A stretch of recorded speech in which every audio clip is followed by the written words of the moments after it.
irratti kayyate. Ol ka'e. Ol ka'e. Baay'ee mucaan bakka inni milkoofne irratti hojjechiisanii jiru. Eessa dhufte as? Irratti hojjechiisanii jiru. Qaalluu wayii jira. Afurri Waaqayyoo iyyuu mana nama wayiitti maqaa isaa agarsiisa. Mana nama wayiitti. Galmee namaa keessa 28 irratti isa argama. Afurri Waaqayyoo dhaqee achi eegsiirra kaa'e. Namni kun masgaramii dhumee ji'a lammaffaa onkoloolessaa gaafa lama lubbuun isaa addunyaa kanarraa du'aan akka inni darbu seexanni pilaan godheera. Sanaan ni gaafa jedha Yesuus. Hindi guys, warga terus pasar apa namanya juga. Ada negara sudah di Amerika ada. Mana di Amerika ada. Ada negara pun. Amma baay'isoo itti galmee wayii irratti argama. Maqaa nama sadii na argisiisa. Maal jireenyi sadaffaa kun immoo naan afur qulqulluuni qaama maqaa isaa sana achitti geesseedhaan aan jedha. Isaan wal beeka. Walitti siqeenya qabu qaama maqaa isaa kana fuudhee mana qaalluutti geesseedha. Orreedii nama waggaa kana keessa nagaan ture. Irratti hojjechiifamuun isaa almost waggaa tokko guutuudha. Waggaa kana guutuu nagaan tureeti. Miti? Masoko Prabuazia Kuton Dargu Sanima. Prado Pomosoko Mawutanimo. Prasa Kuton Darimu Satamanima. Hakika semoga sudah di Yesus merawat saya. Tok pada masa di maka gimana dong kaya di bahasa. Amin. Abshiru. Yesus. Abshiru. Amin. Oke abshiru.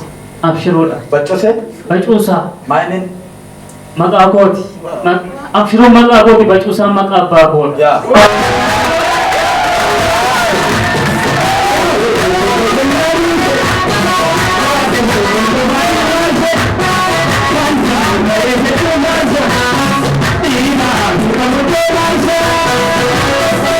Katakan. Amin. Bishaan kana abiddatti dhiigatti jedhanii. Bidda dhiiga. Lalisee ishee naannoo keessanii maal? Lalisee? Biddiidha?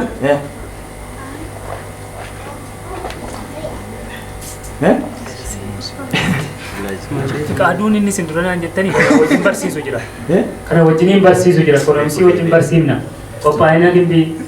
Maalti sira kete akka daraafatte amma kete yaadate. Amma akka sadhee mataa qabate gad jennaan tis sadhee fi qaaduun isaa sadhee mana dhufe. Gadi fadha yaadaati.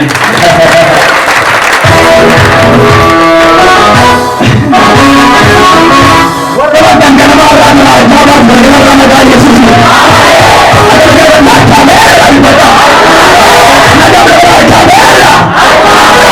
Dhugaa gooftaa isinitti himuudhaa fi qabaa obboleessi kun harkaa boo har'a. Amen. Waan akka sadee piraaktikaalii isiniif see lafa kan isinii kaa'amete. Dhugaa gooftaa isinitti hima. Qarshii 18,000 irratti hojjechiifamee sammuu isaa kana maraachanii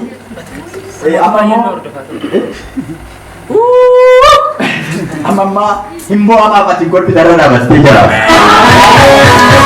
Biqilticha kana biqilcha qarshii 18,000 jii fulbaanaa kun dhumee itti galma ji'a lammaffaa kana akka lubbuun isaa addunyaa kanarraa darbuuf wanti irratti hojjechiifamee jira. Inni kaa'us jedhanii eegamaan.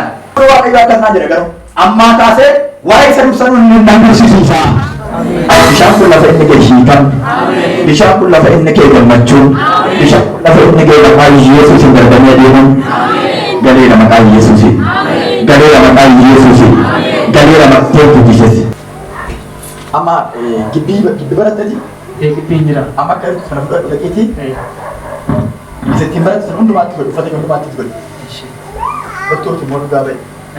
Sammuu kee gooftaa iddootti si deebisee. Ameen.